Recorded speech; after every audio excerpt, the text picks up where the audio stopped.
Hello, this is Mish from Downtime Distraction with an in-development review of The Last Leviathan.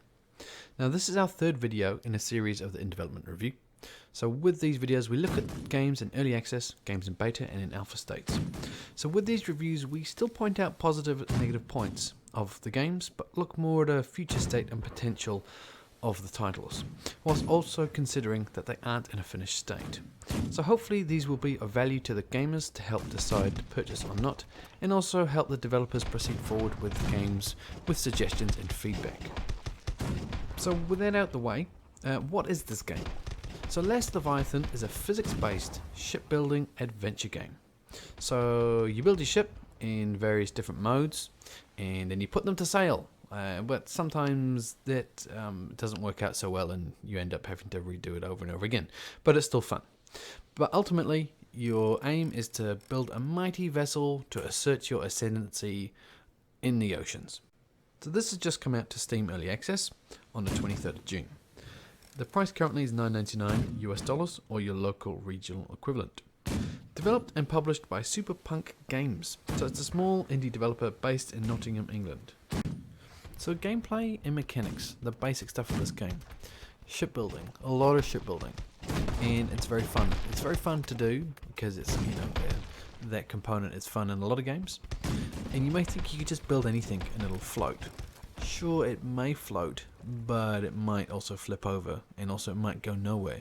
You really need to take in consideration the physics, so the propulsion and the balance, so your port and starboard and front and back, so everything's got to balance up nicely, and obviously the power to weight ratio, stuff like that, it all needs to be considered. It is quite easy to, once you get the hang of it, you can kind of start balancing automatically without really thinking about it, but there is a bit of technique in that. So once you've got your ship ready to go, you've got naval encounters. So that's different modes, you can do different things, but for the most part you're going to encounter little ships as you go along, destroy them, and a harder one will come out. And in the future there will be battling monsters, which are interested to see how that pans out. So currently we've got 4 game modes available to us. So we've got creative mode, versus mode, battle mode, and an event mode as well. So the event mode is a kind of an in-game competition, just to, I guess, promote the game in its current state. So yeah, the current state of the game, it's very stable. I didn't find any major bugs at all, but I guess something that I did note with this current state is I got the feeling of paucity when I was playing it. So there was a real scarcity in the oceanic world that you're in. Obviously a lot of oceans are very scarce with any life, but there are islands with this one, and it just felt pretty empty. And this is pretty important. It does mention this on a store page. If you're going to build massive ships, bear in mind you're going to need a pretty powerful PC. So I started off building the small ships and didn't notice anything. But then I did build a massive ship, and that was fine.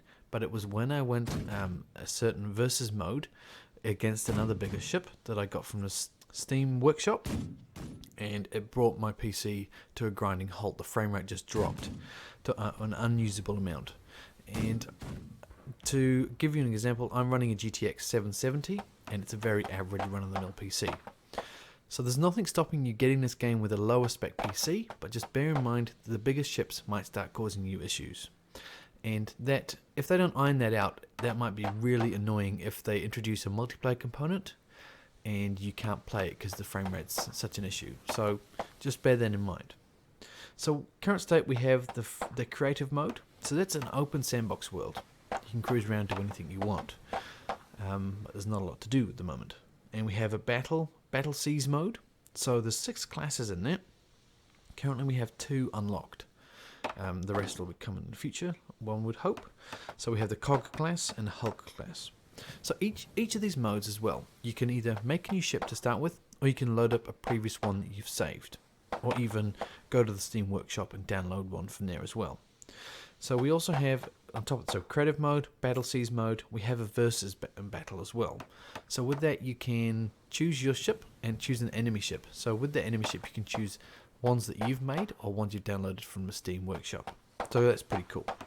And obviously we've got the Steam workshop integration, which is very nice. So the future state of the game, things they're wanting to implement. probably there's two main modes they're still looking at. So the one is a voyage mode. So that's build your ship and then sail and navigate and fight across the sea. So obviously we're not 100% sure of how this is going to play out because things may change. But for me, yeah, just kind of like a survival discovery across the ocean, which would be quite cool. But obviously with the current modes, you die and then you just respawn. But I assume this one would be you die and you start again. And obviously you probably gather resources as you go. Maybe you destroy a pirate and pick up their gear or something. Who knows? But that's one mode they're looking at introducing. The other one, the one that's actually I think would be the best, would be the real-time multiplayer. Now that, for me, would be amazing. But they really have to iron out the CPU and GPU usage with the bigger ships, because if it's multiplayer, I guess you could probably lock it down to the smaller ships, but people are going to want to build the bigger ships, of course, and that's where the fun's going to come from. Having a massive sea battles would be really cool, but yeah, it's going to be interesting to see how that pans out. They're looking at, obviously it's being released to PC now, but they're looking at doing a Mac version and a Linux version during the early access stages. They also want to add modding. So that would be quite cool. I assume with that will be different block types and colors. I'm not sure how granular you could go down with modding on that, but it will be interesting to see. And there are monsters under construction, but they said that they won't release them until they're confident that they are truly epic. What that means, who knows, but that'll be pretty cool. Because I did think every now and again, because it pops up saying the Kraken is released or something like that, and I thought that would be awesome to, when you finished all the classes, all the pirate classes, that some massive creature pops up from somewhere. That'd be pretty cool. And a couple smaller things as well. So they want to put challenges in, races, sieges, fleet battles, new blocks, new lighting, weather conditions, and new environments. So quite a bit to go through. Okay, so why early access? I mean, sometimes this is really simple and it's just to get their feedback, but this one's a little different. This game being emergent physics and a sandbox nature as well. The possibilities are almost endless. And being a small indie team, you're never going to be able to bug test all of that yourself. You really need a large population playing the game to really quickly iron out these bugs. Because people are going to do some crazy things, because people are unpredictable, and that's the best way to do this. So they need that data from everyone that's just hammering the game, just so they can iron things out quickly. So this is the point where I'd normally load the game up and just show you around the options menu and anything different in there, anything amazing or anything really lacking. But with this game, it's built on the Unity engine, and it just at the moment it's using the standard Unity options menu, configuration menu when you load the game. So you got just screen resolution, windowed mode, graphics quality, and select the monitor. All very basic and functional. There's no audio options in there, which I think they need. Would be good to have some more, just to be able to control the volume. And we have basic key rebindings as well. So let's jump in and I'll just show you, a bit of how to construct your ship and some of the interesting items in there. Okay, so this is the creative mode screen that you're going to work with. As you can see, this is my ship. Pretty proud of the ship. I think it looks pretty cool. So what we have here, so we have the save, load, and new. So you can muck about in here. So you load and see all your other ships. You can also go to the Steam Workshop and then download the community ships and put them in here as well. So if you want to play with them, they're available. Up right we have the ship's name, so I named it Big Bertha, and its class and how many blocks you've used, its power, and its ship stars. So the power is related to the class, so if you go over a certain amount, it'll go up to the next class and so on and so forth. So bottom here we have the structure parts.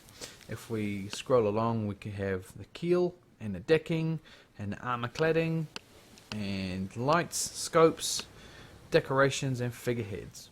We also have the movement tab, which we have obviously stuff to move. So we got propellers, sails, and rudders. And finally the weapons tab. So we have ranged, impact, and incendiary, and that's it. I guess with the range is probably the the one I was using the most. So we have a couple of different ones. We got a mini cannon, and we got the deck cannon, and fire cannon, and the mortar cannon. So they're all very interesting, all pretty cool. And I guess you just select what you want to put on. So for example, let's pick up the fire cannon, and we can put that there. And you just use the Q and E to move it around, so you can place it in a certain direction, and just click it. So if you want to get rid of it, just hold down Shift, and it becomes. Then you can kind of highlight everything, and you see they're all in red. So you just click it to get rid of it. So it's all functions quite nice in here. It's got a good polish in here, definitely, that's for sure. And you know, the world's your oyster with what you can create. So being this is early access, I have a list of suggestions that I will provide the developer. But I mean, for the most part, I think these guys, the plan that they've written out is very comprehensive. I think they're going in the right direction with most stuff here. So a lot of what feedback I want to give them, they've already covered it themselves. But I guess a few little things here and there would be maybe having some life swimming around the world. You know, fish, whales, something that you can see every now and again, just to give a bit more of a sense of a living world that you're in. Being able to drop the sail and hoist the sail, that will be very handy for when you turn into the wind. I found that quite annoying. Possibly even having people on the ship, that would be pretty cool. You know, so you have a driver, maybe if your ship gets big enough, you have people working the cannons. And with that as well, it would add a comical component to it. When the ship blows up, you can have the people flying off screen as well. I think that's always quite funny. Just a bit more polish. There's always room for more polish, more options in the options menu. Possibly a bit more freedom around crafting. I guess how you position stuff seems pretty limited, and also how the camera moves. Sometimes I felt it was quite claustrophobic in a way. But yeah, more textures, and as I said, they've covered a lot of the stuff that I want to suggest. So, you know, the multiplayer, more textures, more items, bigger world, monsters, more ships, stuff like that. But yeah, one thing is that they have to get that performance right for the bigger ships. I would hope it's possible to really iron that out, so when you have a big multiplayer mode with big ships, that it's actually playable with an average PC, if not lower end PC as well. So in summary, my thoughts on this game in its current state, really. So start with graphics. Graphically it's pretty good, I quite like it. I've made some really cool ships, and they looked fantastic, you know, sailing in the world. The world looks good. My only concern is it's a bit sparse, so we need more stuff in there, so, you know, more wildlife, more things to do. The only other thing is probably is of quite a concern is the performance around the bigger ships, because if this goes to a multiplayer mode and we have, you know, a population of people playing it, you're going to want to make bigger ships. As soon as you start getting quite a few big ships, people are going to, with the lower end PCs and the medium PCs, may start suffering. So I really hope they iron that out. Audio is pretty good. The sound of the ships is good. The ambient sound is pretty good. I just want a bit more ambience, which could really help that sound, you know, the adding wildlife to the world, something like that. Music, it didn't seem to have any that I noted. It could be a bug, I guess, that maybe that's there, but I didn't hear it. But I would like, you know, I guess battle music. That for me will be, you know, inspire you on a bit more. And the options menu around the audio really needs some more work as well. It needs something, just at least a slider for the basic volume control in there would be good. So I guess the basic summary of the gameplay as well, pretty good. You know, the sandbox mode is cool. You can build your own ship. That's all quite nicely polished out in there. After you've built it, there's not a lot to do. You got the battle mode, the versus mode, which is also very nice again, but there's not a lot of content in there. I mean, you probably go through the battle modes in an hour or so. There's nothing stopping you making more ships and then battling the ships that you've made, but for me, it needs a bit more. So it's a bit scarce on content at the moment, but what is in there is of good quality and it's enjoyable. But we just need more, so we just need that for kind of the Voyager mode opened up, and maybe more items in the creative mode, which would help as well, and the player versus player. I think that'll be an amazing feat to actually get that in there. That'd be pretty cool. Okay, so with that, I mean, that's pretty much things covered there. Only other thing is the price. $9.99, is it worth it? It could have been a little bit cheaper as in its current state. It lacks a lot of content, but for me it is a fun little game, and the potential here is actually massive. I'm quite excited about how they implement the multiplayer mode, and I think that's where this game is really going to shine. Just a bit of a pity they didn't get that multiplayer mode out on early access release, as that would have really, I guess, spurred on the community a lot more. If it was a multiplayer game, you're going to get a lot more people looking at it. But yeah, still the potential here is massive. And in the background at the moment, I'm going to put on my footage of my entry to the event, as that event is really about kind of, you know, introducing the game to more people, showing what's in it, and just trying to spread the word about this game. Because as I said, the multiplayer component for me is going to be fun. So yeah, I'll leave things here. So I hope this video has been of value to you, and I've enjoyed playing this game, and I've enjoyed making this video as well. So please leave me some comments below. Thumbs up if you liked, thumbs down if you didn't. And subscribe, as it really helps us out going forward. So this has been Mesh, and this has been another In Development review, and I'll see you next time.